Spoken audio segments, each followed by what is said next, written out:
आपको बता दें, झारखंड में 24 घंटे में 2844 नए मरीज मिले हैं और झारखंड में कोरोना से रिकॉर्ड 29 लोगों की मौत हो गई है। तो झारखंड में कोरोना कहर बरपा रहा है। सिर्फ रांची में बीते 24 घंटे में कोरोना के 1049 नए मरीज मिले हैं, जबकि बीते 24 घंटे में कोरोना से 6 मरीजों की मौत हुई है। तो रांची में हालात बेकाबू हैं और झारखंड में हालात लगातार भयावह होते जा रहे हैं।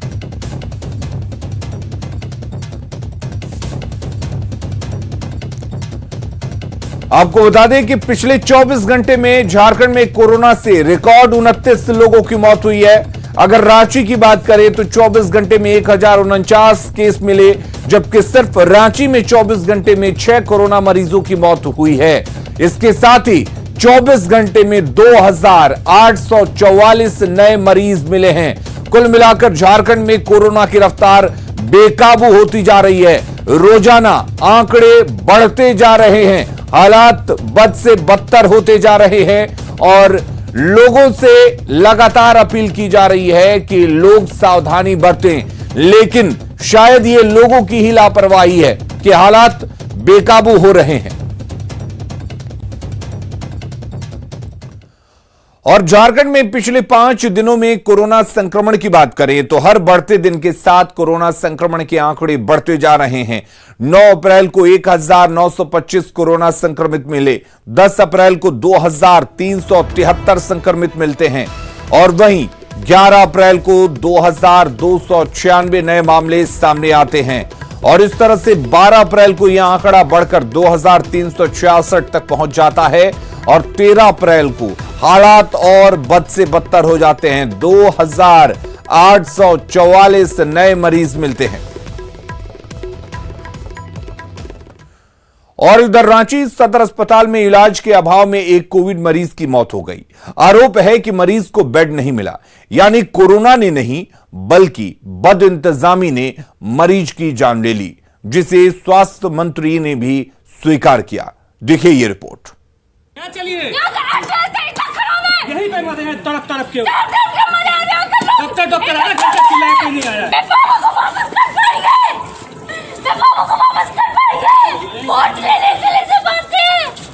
कोई नहीं है आप देखने के लिए। तो उस समय संवेदनहीनता हुई है, ये बहुत ही जो है गड़बड़ बात है और मैंने खुद भी अपने आंखों से देखा। ये रांची के सदर अस्पताल को लेकर ये स्वास्थ्य मंत्री बन्ना गुप्ता का कबूलनामा है, जो ये कह रहे हैं कि मैंने अस्पताल की बद इंतजामी को अपनी आंखों से देखा। तो उस समय संवेदनहीनता हुई है, ये बहुत ही जो है गड़बड़ बात है और मैंने खुद भी अपने आंखों से देखा। मगर सवाल ये कि मंत्री को न्यूज़ 18 पर अपने ही महकमे के बारे में ये बात क्यों कहनी पड़ी? तो उसकी वजह है रांची सदर अस्पताल के बाहर दहाड़े मारकर रोती ये लड़की और उसके सामने पड़ी लड़की के पिता का शव।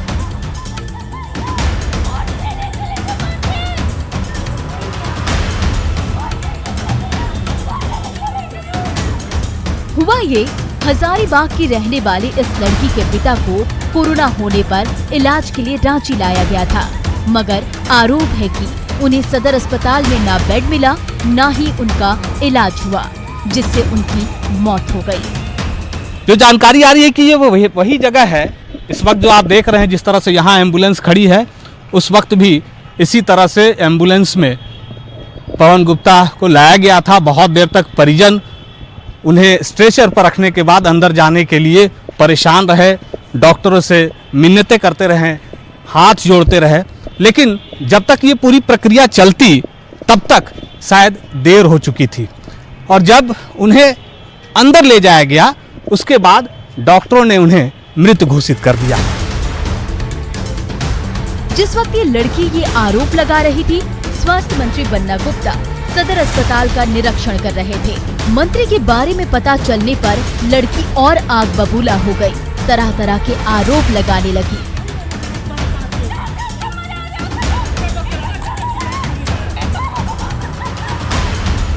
अस्पताल में हुए इस हंगामे से मंत्री भी अनजान नहीं रह सके।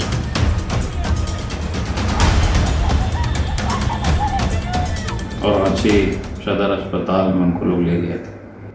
लेकिन अस्पताल में एक तो बेड भी नहीं था और डॉक्टर भी नहीं पहुंचे, बाहर में ही पेशेंट यूं ही तड़प तड़प के मर गए।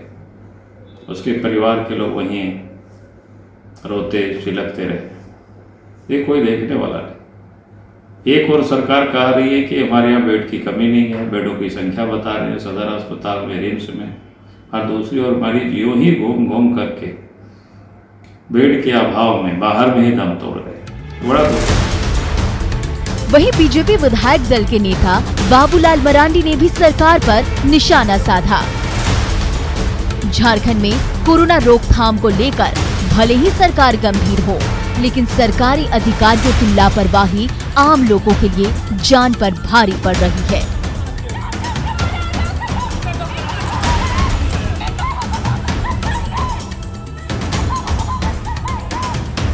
अविनाश और रुपेंद्र की रिपोर्ट।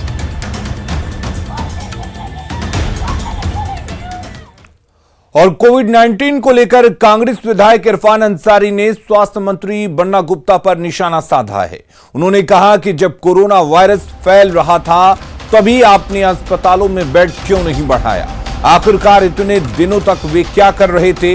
इतना ही नहीं, इरफान अंसारी ने मुख्यमंत्री हेमंत सोरेन से मांग की कि आप खुद स्वास्थ्य विभाग की मॉनिटरिंग करें, क्योंकि कोरोना में रांची की स्थिति खराब है। इरफान ने कहा कि स्वास्थ्य मंत्री हम लोगों से सलाह क्यों नहीं लेते हैं। इरफान अंसारी ने कहा कि स्वास्थ्य विभाग में बहुत गड़बड़ियां हैं। कोरोना को लेकर पूरे राज्य में स्थिति भयावह है और खास करके रांची। और आज आपने देखा कि स्वास्थ्य मंत्री जो है उसके सामने एक बच्ची चिल्ला रही है और मंत्री बयान दे रहे हैं। मैं स्वास्थ्य मंत्री से कहना चाहता हूं कि स्वास्थ्य काफी गंभीर विभाग है, इसको गंभीरता से लीजिए। और इस प्रकार की घटनाएं राज्य को संसार करती है, सरकार को भी जो छवि है खराब करती है। मैं माननीय मुख्यमंत्री आदरणीय हेमंत सोरेन जी से मैं कहना चाहता हूं कि मुख्यमंत्री जी आप इस विभाग को आप खुद मॉनिटरिंग कीजिए। आज जिस तरह से माहौल बन रहा है रांची का, निश्चित तौर पर हमें भी अब डर लगने लगा है। स्वास्थ्य मंत्री का बयान आ रहा है कि अब हम बेड बढ़ाएंगे, तो आप पहले क्या कर रहे थे? ये देखना चाहिए ना आपको। मैं बार बार बोल रहा हूं, क्या दुश्मनी है आपको? सजेशन लीजिए हम लोग से, मैं देता सजेशन आपको, आप सजेशन भी नहीं लेते हैं। सरकार की किरकिरी हो रही है, लोगों की जान जा रही है, कौन देखेगा इसको? आप पे इतनी बड़ी जवाब दी है और आप चुप है, बयानबाजी कर रहे हैं कि हम बढ़ाएंगे, लोग जान चली जाएगी, तब बढ़ाएंगे। क्या कर रहे थे अब तक आप? इसलिए मेरा सुझाव होगा मंत्री जी से, कहना चाहता हूं मंत्री जी से, स्वास्थ्य मंत्री से, कि आप सुझाव लीजिए ना हमसे। मैं देख रहा हूं कि स्वास्थ्य विभाग में बहुत गड़बड़ियां हैं। झारखंड के स्वास्थ्य मंत्री पर कांग्रेस के विधायक इरफान अंसारी ने सवाल उठाए हैं, और इस सवाल के बाद लोगों ने क्या कुछ अपनी राय दी है, सुनते हैं। संक्रमण के बढ़ते प्रभाव को लेकर हॉस्पिटल से लेकर शमशान और कब्रिस्तान में डेड बॉडी पड़ा हुआ है। आप देख सकते हैं कि मैं रांची के सबसे बड़े हॉस्पिटल में हूं और यहां कतारबद्ध लोग लगे हुए हैं। जिस तरह से कोरोना का दूसरा महामारी शुरू हुआ है, निश्चित तौर पर ये चौंकाने वाले आंकड़े आ रहे हैं। झारखंड में प्रत्येक दिन लगभग 12 से 13 मरीजों की मौत हो रही है। ये गवाह है कि जिस तरह से कल एक सदर अस्पताल में बेटी के सामने पिता की मौत हुई है, उसी समय स्वास्थ्य मंत्री बन्ना गुप्ता का एंट्री होता है। उसी को लेकर सवाल उठा रहा है इरफान अंसारी। हम सीधे बात करेंगे, यहाँ जो पेशेंट खड़ा है, आप ये बताइए कि आप लाइन में खड़े हैं और निश्चित तौर पर कहा ऐसा कि जिस तरह से स्वास्थ्य का व्यवस्था है पूरे प्रदेश में, हॉस्पिटल भरे पड़े हुए हैं, बेड खाली नहीं है, सामने अभी भी एम्बुलेंस में यहाँ पे मरीज पड़ा हुआ है, इसकी एंट्री नहीं हो रही है, क्या कहेंगे आप? हम ये कहना चाहेंगे कि अभी तो हम लाइन में खड़े हुए हैं कोरोना टेस्ट करवाने के लिए। ये इतना महामारी है कि यहाँ पर बेड नहीं मिल पा रहा है। टेस्ट के लिए भी बहुत लंबा लाइन लगाना पड़ रहा है, कहीं बहुत सारा भीड़ है, मतलब सुबह से शाम हो जा रहा है टेस्ट के लिए। तो वही दिक्कत है, एक टेस्ट के लिए थोड़ा सा करना चाहिए सरकार को, टेस्ट थोड़ा ज़्यादा हो पाए सही से, ज़्यादा भीड़ ना हो। RT-PCR का टेस्ट कोविड का होता है, यानी कोविड का टेस्ट क्या सिम्टम है उसको लेकर के अपना चेक कराते हैं। हमारे साथ हैं जो भी लाइन में लगी है, एक महिला है, सीधे इनसे बात करेंगे। आप RT-PCR की टेस्ट करा रही हैं? जी जी। आप ये बताएं कि कल जिस तरह से सदर अस्पताल में हजारीबाग का एक पेशेंट, बेटी के सामने पिता की मौत हुई है, पूरे हॉस्पिटल में दर दर खाक छानती रही, उसके बावजूद भी उसे बेड का एंट्री नहीं हुआ है, वेंटिलेटर पर यानी ये जो स्ट्रेचर है उसी पर उसकी मौत होती है। ऐसे बहुत सारे केसेस अभी सामने आ रहे हैं जहां पे लोग को हॉस्पिटल में सीट्स नहीं मिल रही है, लोग फैसिलिटीज़ को अवेल नहीं कर पा रहे हैं, इतना ज़्यादा क्राउड है। इसलिए मुझे लगता है यहाँ पे पब्लिक को अपना रोल प्ले करना पड़ेगा, पब्लिक के तरफ से उन लोगों को खुद अवेयर होना पड़ेगा। मैंने सोसाइटी में देखा लोग जो कोरोना नियम का पालन, इसमें बहुत ही लापरवाही बरती जा रही है। अभी रांची में कोरोना मरीजों की संख्या लगातार बढ़ती जा रही है। एक ओर जहां अस्पताल में बेड की कमी है, वहीं मरीजों के अंतिम संस्कार को लेकर भी परेशानी आ रही है। रातू कब्रिस्तान में जहां कब्र खोदने के लिए मरीज यहां पर लोग नहीं मिल रहे हैं, वहीं हरमो स्थित विद्युत सौदागरी की मशीन अभी तक खराब है, जिससे संक्रमित शवों को जलाने में परेशानी हो रही है। वैकल्पिक व्यवस्था के तहत शवों को खुले में नामकुम स्थित घाघरा में जलाया जा रहा है। हालांकि नगर निगम की टीम इसे दुरुस्त करने में जुटी है।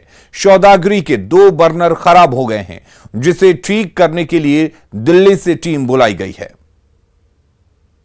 बार मशीनों के ऊपर आपका नियंत्रण नहीं होता है, वो कोलैप्स कर गया। मॉर्निंग में भी 3 बॉडीज़ का डिस्पोजल किया गया था, लेकिन जो बाकी जो बॉडीज़ वहाँ पर आई थी उसका भी जो है ड्यू प्रोटोकॉल जो है फॉलो करते हुए उसका भी डिस्पोजल हम लोगों ने घाघरा में करा। पूर्व में भी ऐसा हुआ था कि एक बार मशीन कोलैप्स कर गई थी, क्योंकि उसकी अपनी एक क्षमता है और कई बार all of sudden number of bodies के बढ़ने से उसके ऊपर दबाव रहता है और इसकी वजह से मशीन ख़राब हो गई है।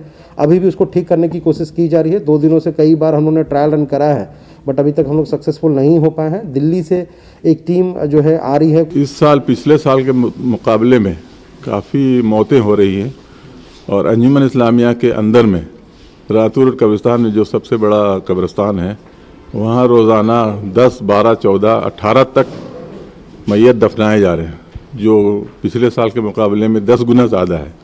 पिछले साल लॉकडाउन लगाया गया था, लेकिन इतनी मौतें नहीं हुई थी जितनी मौतें इस साल हो रही हैं। और मौत होने की वजह से कब्रिस्तान में काफ़ी दिक्कतों का सामना करना पड़ रहा है, क्योंकि लेबर कम मिल रहे हैं गड्ढा वगैरह करने के लिए। तो हम लोगों ने वहाँ मशीन का आज इंतज़ाम किया है कि मशीन के ज़रिए कवर कोड़ा जाए।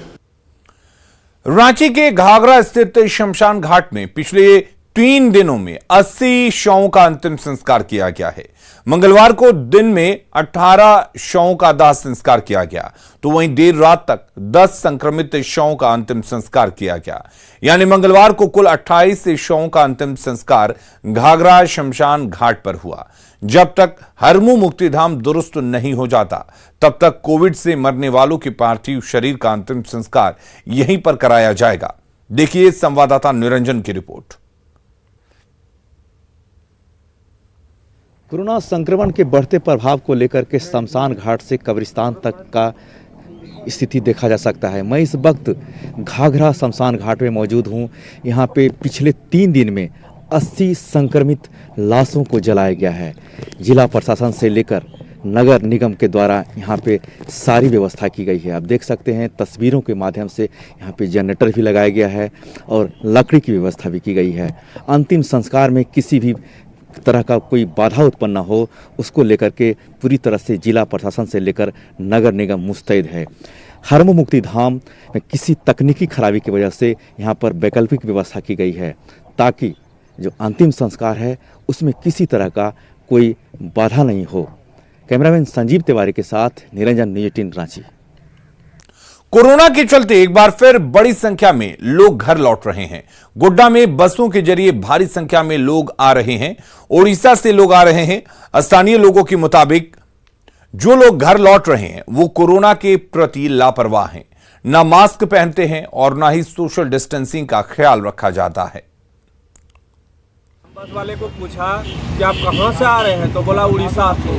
देखते हैं कि एकदम पूरा एकदम झुंड के झुंड जो है पब्लिक गंदा गाड़ी से यहाँ पे उतरा और कोई मतलब उसमें मास्क जो है एक दो लगाया था, बाकी कोई मास्क नहीं लगाया था। जब हम पूछा कि कहाँ से आ रहे हैं तो बोलता हम सब उड़ीसा से आए।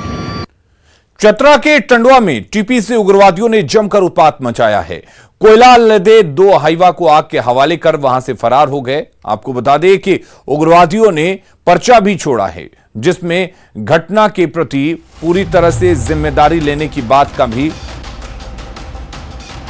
जिक्र है। राम बाईपास के पास इस घटना को अंजाम दिया गया। आरकेटीसी ट्रांसपोर्ट कंपनी के वाहनों को आग के हवाले किया गया है।